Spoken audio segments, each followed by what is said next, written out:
구독, 알림 설정까지 부탁드립니다. 오늘도 우리 사는 이야기 찾아주셔서 감사합니다. 사연자분이 보내주신 이야기 시작해볼게요. 안녕하세요. 저는 개천에서 난 용입니다. 웃기죠? 처음 하는 말이 개천에서 난 용이라뇨. 저는 사실 찢어지게 가난하다면 가난한 집의 장녀입니다. 사람들이 흔히들 K장녀, 장남이라는 말을 많이들 하시잖아요. 저는 부모님이 이혼한 가정의 장녀였고 어머니를 도와 항상 일을 하고 있었어요. 요즘 30대 중에 대학을 안 나온 사람이 얼마나 될까요? 하지만 저는 고등학교를 상고를 졸업하고 어머니의 권유로 대학 진학보다는 동생들의 뒷바라지를 선택했습니다. 물론 또래 친구들을 보면 전부 대학에 가서 선후배들과 어울리며 놀러 다니는 걸 보면 사무치게 서럽기도 하고 그러면서도 동생들을 보고 있으면 안쓰럽기도 했어요. 저의 희생에 보답이라도 하듯이 두 동생은 대학을 갔습니다. 둘 다 공부를 잘하는 편은 아니었지만 한 명은 요리 계열로 한 명은 보건 계열로 가서 취업이 그나마 잘 되는 직종으로 선택해서 갔더라고요. 그러다 제가 30쯤 되었을 무렵 직장 동료의 소개로 소개팅을 하게 되었습니다. 제가 힘들게 사는 걸 곁에서 지켜봤었기 때문에 경제적으로 여유도 있으면서 나이도 있어서 제가 믿고 기댈 수 있을 만큼 듬직한 사람이라고 했어요. 그 소개팅으로 저는 신랑을 만나 결혼을 하게 되었습니다. 만남을 주선해 둔 친구의 말처럼 시댁은 자동차 부품을 만드는 공장을 운영하고 있었고 신랑은 그 공장의 실질적인 사장이었습니다. 물론 대기업의 하청업체이긴 했지만 제 주제는 과분한 시댁이었던 게 사실이에요. 결혼을 할 당시에 시댁에서 저를 탐탁치 않아 하긴 했지만 신랑의 설득으로 힘들게 결혼을 하게 되었습니다. 저는 결혼 후 생애 처음으로 깔끔하고 넓은 집에서 생활을 해보기 시작했고 신랑은 저에게 일을 그만두고 전업주부로 머물기를 요청했습니다. 하지만 평생을 일을 해온 제가 일을 안 하고 지내는 건 생각보다 편하지는 않았어요. 돈을 버는 일은 잘했지만 집안일에는 많이 서툴렀거든요. 집에서 생활을 할 때는 동생들이 집안일을 대부분 해주고 저는 돈을 벌어오는 가장의 역할을 했기 때문이죠. 그러다 첫 명절이 되었고 제사가 없다던 시댁은 그 해부터 제사를 준비하기 시작했습니다. 그래도 며느리가 들어왔으니 조상님들께 인사는 드려야지. 네, 제가 제사를 안 지내봐서 준비는 어떻게 하면 될까요? 뭐? 제사를 안 지내봤다고? 너희 집은 어떻게 된 집이 제사도 안 지냈니? 집에 여자밖에 없기도 하고 저희 어머니가 기독교를 다니셔서요. 아, 비싼 값 치르고 데려왔는데 할 줄 아는 게 없네. 네? 아니다. 인터넷에 탕국이랑 나무라는 방법 검색 좀 하고 있어봐. 저는 분명 비싼 값이라고 말을 하는 걸 들었지만 애써 못 들은 척을 하며 그 불편한 자리에서 혼자 제사 준비를 했습니다. 혼자 준비를 하니 많은 양이 아니었는데도 5시간쯤 걸렸던 것 같아요. 음식을 하고 물러나니 시아버님이랑 신랑이 간단히 제사를 지냈고요. 그 다음날 저는 긴장을 하기도 했고 몸도 힘이 들어서 몸살이 났고요. 회사도 안 다니고 집에서 집안일만 하다 보니 시간이 지나면서 일이 제법 손에 익기는 했습니다. 그렇게 3년 정도 되는 시간을 버텨왔어요. 제가 돈을 벌지 않으니 예전만큼 가족들에게 용돈도 챙겨줄 수 없었고 신랑의 눈치가 보여 친정 식구들은 잘 만나지도 못하며 지냈습니다. 그래도 친정 식구들은 늘 저만 잘 살면 된다며 괜찮다며 이해해 주었고 항상 가슴 한켠에는 친정 식구들에 대한 그리움이 남아 있었어요. 결혼은 3년이 지나도 저는 아이를 낳지 못했습니다.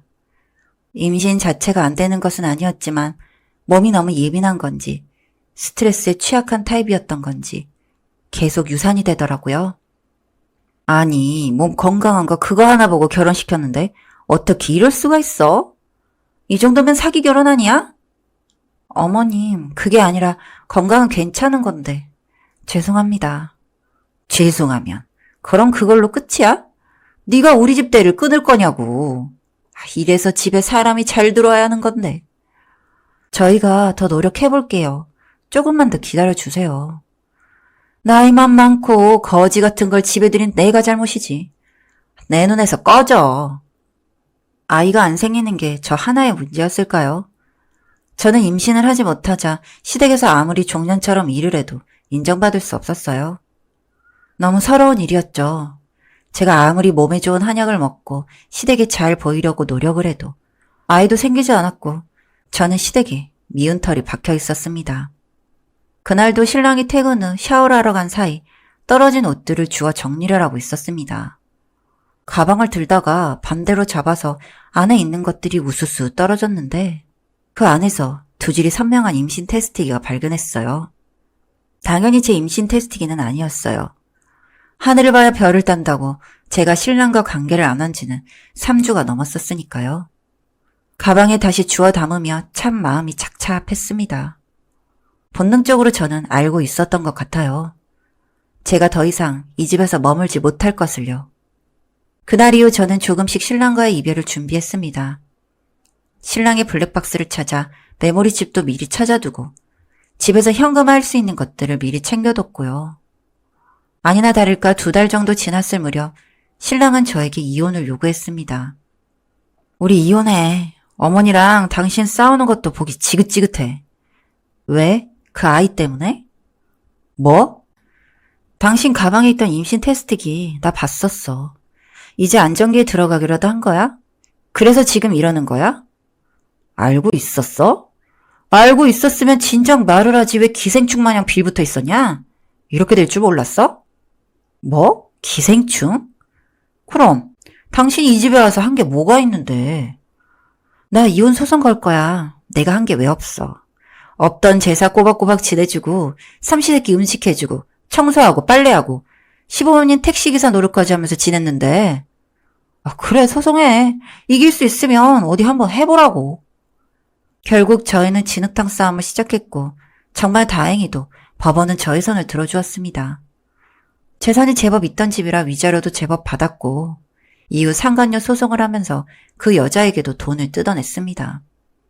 물론 그 돈은 다 시댁이나 신랑의 주머니에서 나온 거였겠지만요. 이혼하는 마당에 그게 뭐가 중요하겠어요? 그리고 지금은 다시 3년이 지났고 시댁 식구를 우연히 다시 보게 되었습니다. 제가 한 매장에서 자판기를 수리하고 있을 때 뒤에서 누군가 아는 척을 하더라고요. 박민영? 너 여기서 뭐해? 아직도 이러고 살아? 누구? 와, 이제 전 남편도 못 알아보네. 제가 자판기를 수리하다 아는 척하는 목소리에 뒤를 돌아보니 100kg는 거뜬히 넘을 것 같은 남자가 서 있었는데 그게 전 남편이라고 하더라고요. 저는 너무 어이가 없었지만 신랑의 행색을 훑어보니 그 사람도 그다지 잘 지내는 것 같진 않았어요. 목이 다 늘어난 티셔츠를 입고 명품이 아니면 신지도 않던 신발은 아디다스도 아닌 삼디다스 슬리퍼를 신고 서 있었으니까요. 그러면서 신랑은 저를 위아래로 기분 나쁘게 훑어보기 시작했습니다. 잘 지냈어? 여전히 몸매 하나는 끝내주네. 우리가 무슨 할 말이 남았어? 그 여자 꽃뱀이더라고. 임신한 것도 아니었고. 우리 집 예전만은 못하지만 그래도 너 하나쯤은 거둬줄 수 있는데. 우리 잠시 쉬었다 갈래? 뭐? 저는 정말 그 자리에서 귀를 의심할 수밖에 없었습니다. 인간이 어떻게 굴러먹었길래 이렇게 한결같이 더럽고 천박한 건지. 그때 마침 직원 한 명이 저에게 급히 다가오며 말했어요. 사장님, 이런 건 저희가 해도 충분하다고 말씀드렸잖아요. 안 그래도 지금 신문사에서 인터뷰하라고 와 있는데 이러고 있으시면 안 돼요. 금방 갈게요. 사무실 올라가셔서 차 한 잔 내어드리고 시간 좀 벌어주세요. 저는 이 손님이랑 아직 이야기가 덜 끝나서. 네, 금방 오셔야 해요. 그 순간 순식간에 바뀌는 전 남편의 표정을 보니 가관이더군요. 직원이 다시 가게 밖으로 나가고 저는 전 남편의 사타구니 사이를 힘껏 차버렸습니다. 전 남편은 그대로 고꾸라져 바닥을 기어다녔습니다. 어쩌지? 나는 너 하나쯤이 아니라 70명이 넘는 직원을 먹여 살리고 있는데. 멀리서 쉬었다 가지 말고 거기서 잠시 쉬었다가 가. 보다시피 나는 좀 바빠서. 그리고 목 다 늘어난 티셔츠는 밖에 입고 다니기 좀 그렇지 않아? 옷이라도 좀 사 입어. 그렇게 말하고 저는 전 남편에게 10만 원짜리 수표 하나를 던져두고 가게 밖으로 나왔어요. 사실 저는 이혼 후 소자본으로 할 수 있는 일을 찾다가 자판기 사업을 시작했고, 단순히 음료뿐만 아니라 대학가에는 드라이플라워, 그리고 오늘 방문한 매장은 생필품부터 즉석 식품 같은 것을 24시로 편히 구매할 수 있는 자판기 매장을 만들었습니다. 이후 연매출 10억이라는 자수성가한 사업가가 되었죠. 다음번에는 전 남편을 만나더라도 아는 체도 안 할 거지만 시원하게 한 대 갈겨주고 나니 속은 시원하네요. 사연은 여기까지였고요. 우리 사는 이야기 시청해주셔서 감사합니다.